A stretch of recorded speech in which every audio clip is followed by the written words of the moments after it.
자, 여러분, 방금까지 찍었는데 중간에 이거 줌이 에러가 나가지고 다시 찍어야 될 것 같아요. 네, 찍었습니다. 이거 어쩔 수 있나요? 네.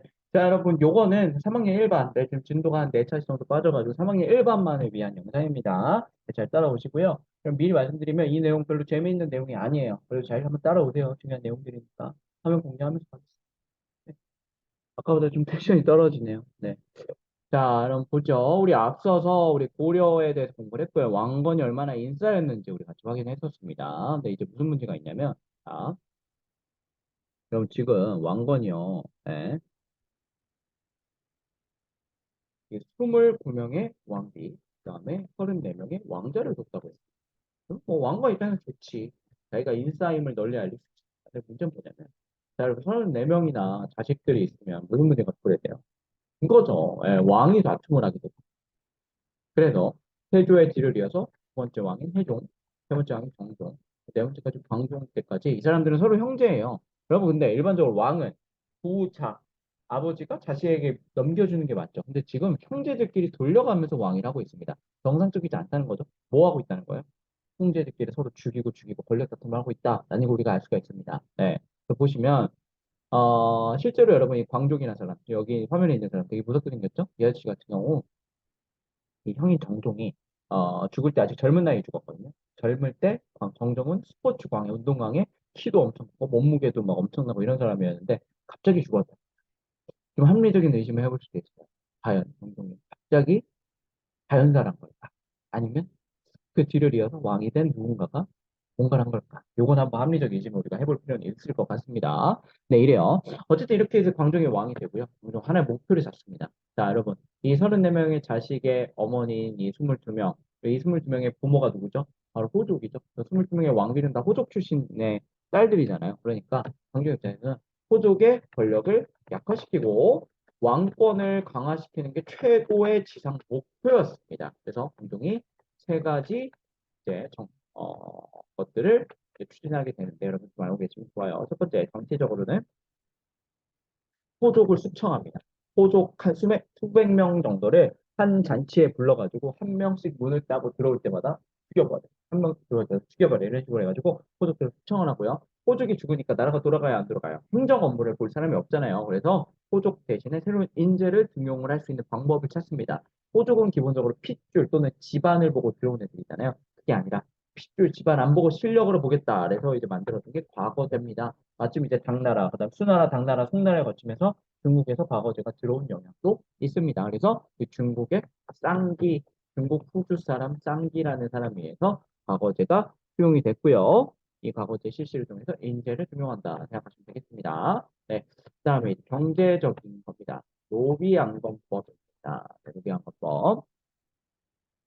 네, 이제 경제적으로 당시 부자의 기준은 여러분 뭘까요?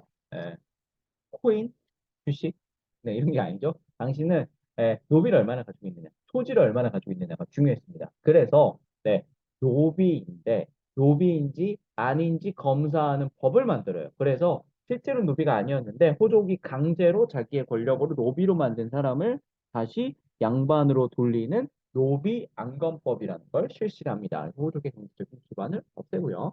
하나만 더, 이 과거제를 실시해가지고 인재를 등용했죠. 지금 광종 입장에서는 이 인재들이 이쁠까 안 이쁠까? 이쁘죠? 그럼 옷 사주고 싶어 안 사주고 싶어? 명품은 사주고 싶죠. 그래서 공복을 지정을 합니다. 여러분 입는 거 뭐죠? 교복이죠. 집에 가서 뭐 입어요? 사복이죠. 공복은 관리로서의 공적인 복이라고 생각하면 되고요. 옷 색깔에 따라서 레벨이 나눠졌다. 대체로 핑크나 빨간색이 높은 거고 초록색이 낮은 직급에 있었다 생각해 보시면 되겠습니다. 네. 그리고 이제 사회적으로는 황제를 스스로 칭하고요. 나 더 이상 왕이 아니야. 나 이렇게 호족도 수청하고 왕권 세. 나 이제 황제할래. 라고 합니다. 그리고 고려를 황제국으로 칭하고요. 황제를 나타내는 연도가 있거든요. 이걸 연호라고 합니다. 이거를 만듭니다. 연호는 예를 들면 뭐냐면 박정호가 황제가 됐어요. 그래서 선생님이 마음에 드는 단어를 하나 골라. 그래서 핑큐 정합니다. 그래서 올해를 2023년을 핑큐 1년으로 해요. 그러면 여러분 2030년은 뭘까? 네, 핑큐 네, 7년이니까 8년이 되겠죠? 이런 식으로 정합니다. 그래서 광종은 광덕이니 중풍이니 라는 걸 정해요. 네, 광종이잖아요, 여러분. 광종, 기억, 지으시죠? 네, 그래서 광덕의 기억, 중풍의 지읒 생각해 보시면 되겠습니다. 저 이제 광덕, 준풍, 광은 덕은 덕이 넓다. 그 다음에 풍년이 오고 준수하다. 뭐 이런 뜻을 가지고 있다라고 생각을 하시면 되겠습니다. 네, 여러분 이제 광종의 뒤를 이어서 이제 성종이라는 임금이 등장합니다. 여러분 보통 이상하게 이 당시에는요, 광종이니 뭐 이런 사람들은 광해군이니 뭐 이렇게 광 들어가는 사람들은 뭔가 좀 세요. 센 왕들이고 성종, 뭐 세종 이런 사람들은 되게 부드러운 왕들이거든요. 그래서 광종의 뒤에서 등장한 성종은요. 아, 더 이상 이렇게 하면 안 되겠다. 좀 부드럽게 융화를 시키고 조화를 시키겠다라는 생각을 합니다. 그래서 여러분들 뭐냐면 여러분들 이제 그 과거를 실시할 때 과거 공부의 교과서 텍스트가 뭐죠? 과거 시험 출제 범위가 유교 경전이에요. 뭐 논어, 맹자 이런 것들입니다. 그래서 이 과거 관리들을 키워야 되니까 유교를 강화를 하고요. 한편으로 우리 불교 같은 경우 억제를 하는 모습을 보이게 됩니다. 우리 연등의 패간의 같은 거. 네. 그렇지만 교조 불교도 굉장히 존중을 했다라고 생각을 하시면 되고요. 이 유교 강화를 한 그 연등에는요, 연으로 만든 등이라는 거고요. 패건에는 이제 불교에서 말하는 되게 신들이에요. 네, 이게 불교에 관련된 것들이고 이런 것들을 했다는 생각하시면 되고 유교 강화는 최승로라는 사람이 시무 28조라고 건의를 해요. 근데 이게 건의가 뭐냐면 28개로 따박따박따박 비판을 하는 겁니다. 역시 최치원의 호송답게 최승로 빡세죠. 그래서 뭐 1조 왕이시여 이렇게 하세요. 2조 이렇게도 하세요. 3조 그렇게 안 하면 더 혼나요. 4조 이렇게 진짜 하라니까 좀 뭐 이런 것들을 담고 있다 생각을 하시면 되겠습니다. 네. 그래서 성종까지 여러분 말씀을 드렸고요. 네. 그 여러분 이제 좀 재미없는 걸로 넘어가도록 제도입니다. 네. 여러분 이제 고려 정치 제도인데요. 여러분 요거 한번 지도 있으시면 표시해 보세요. 뭘 표시하면 되냐면 동경의 위치, 그다음에 남경의 위치, 개경의 위치, 서경의 위치. 고려의 새 수도고요. 개경, 서경, 동경이었다가 나중에 동경을 없애고 남경으로 옮기고 남경이 지금의 한양, 서울이 됩니다. 네. 이렇게 고려 새 위치 지도상으로 표시를 해보시기 바랍니다. 이렇게 강을 중심으로 해가지고 대동강, 그다음에 임진강, 그다음에 동경 이렇게 표시를 하시면 크게 무리가 없을 겁니다. 한강, 임진강 이렇게. 네. 그럼 고려 같은 경우 중서문화성을 운영을 했습니다. 여러분 우리 앞서서 이걸 삼성육부제라 그래서 당나라 때 공부를 했었죠? 2학년 때. 근데 여러분 당나라는 큰 나라잖아. 그래서 중서성, 문화성, 상서성 세 가지로 운영을 했어. 고려 같은 경우는 한반도에 있는 작은 나라니까 세 가지까지 필요 없다. 두 개를 합쳐버리자 그래서 중서문화성, 그다음에 상서성을 운영을 했고요. 상서성 밑에는 여섯 가지 부서가 있었습니다. 2부는 관리의 인사권, 2부, 병부는 국방부, 호부는 우리 여러분 집호수죠? 200 몇 호, 뭐 102호, 뭐 905 이렇게 사는 거 호구요. 형부는 형벌을 내리는 거고 얘는 국방부 플러스 외교부, 공부는 공사를 하는 건설 관련된 부서라고 생각하시면 됩니다. 그래서 육부를 운영했다. 그래서 이성육부제를 운영을 했습니다.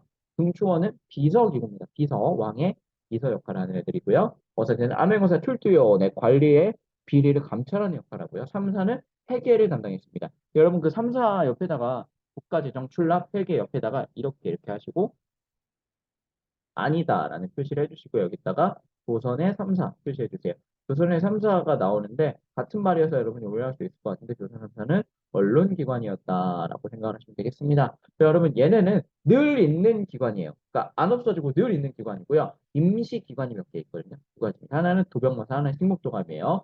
도병마사는 병과 말과 관련된 거죠. 그러니까 전쟁이 났을 때 만들어지는 회의 기구고요. 식목조감은 뭐냐면 어떤 식이 있을 때 항목을 만드는 거예요. 그러니까 이거는 어떤 행사를 하거나 어떤 기관을 새로 만들거나 어떤 건축을 새로 할 때 임시로 만드는 기관이다라고 생각을 하시면 되고 동서문화성이나 이제 중추원에 있는 높은 관리들이 가가지고 회의를 했다 생각하시면 되겠습니다. 지방행정은 여러분 보시면 고려 같은 경우는 천리장성이 있죠. 이유는 북방에 유목민들이 있기 때문에 얘들을 막기 위해서고요. 이 바로 아래에는 오도 양기라 그래서 다섯 개의 도가 있고요. 지금도 경기도 경상도 있죠. 이런 것처럼 북방에만 유일하게 북계, 동계라고 해서 양계를 만들어요. 그래서 유목민들에게 대항을 하는 모습을 보였다 생각하시면 되고 성종 때는 12목이라는 기관도 만들고요. 광주목, 공주목 이런 거 보이죠?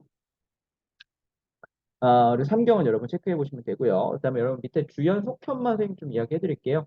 주연 속편이 뭐냐면 여러분 지금 우리 동네 있잖아요. 우리 동네 같은 경우는 뭐 농곡동 있고요. 뭐 목강동 있고요. 도남동 뭐 이렇게 있죠. 농곡, 뭐 목감, 분당 이렇게 있다고 칩시다. 근데 여러분 조선 고려시대 때까지만 해도 인구가 별로 없었거든요. 지금 뭐 한 100만 명 있다고 쳐볼까요? 그러다 보니까 이 지역에 사람이 별로 없는 거야. 그래서 각 지역마다 관리를 보내기가 좀 힘든 거야. 돈이 없으니까. 사람도 없는데 사람 한 명 있는데 관리 한 명 있어봐요. 무슨 소용이 있어요? 아무 의미가 없죠. 그래서 여기 중에서 가장 큰 조남동에 관리 한 명을 보내서 이 관리가 나머지 지역을 다스리게 했습니다. 그래서 이 관리가 있는 곳을 주로 있는 곳이다. 그래서 주현이라고 불렀고요. 이 시골에 속해 있다, 주현에 속해 있다. 그래서 속현이라고 불렀습니다. 네. 근데 여러분 조선시대 때가 되면요. 인구가 늘어가지고 각 지역에도 관리를 파견을 해요. 그래서 속현이 없어진다. 이 정도 생각을 하시면 되겠습니다. 그다음에 이런 교육제도 볼게요.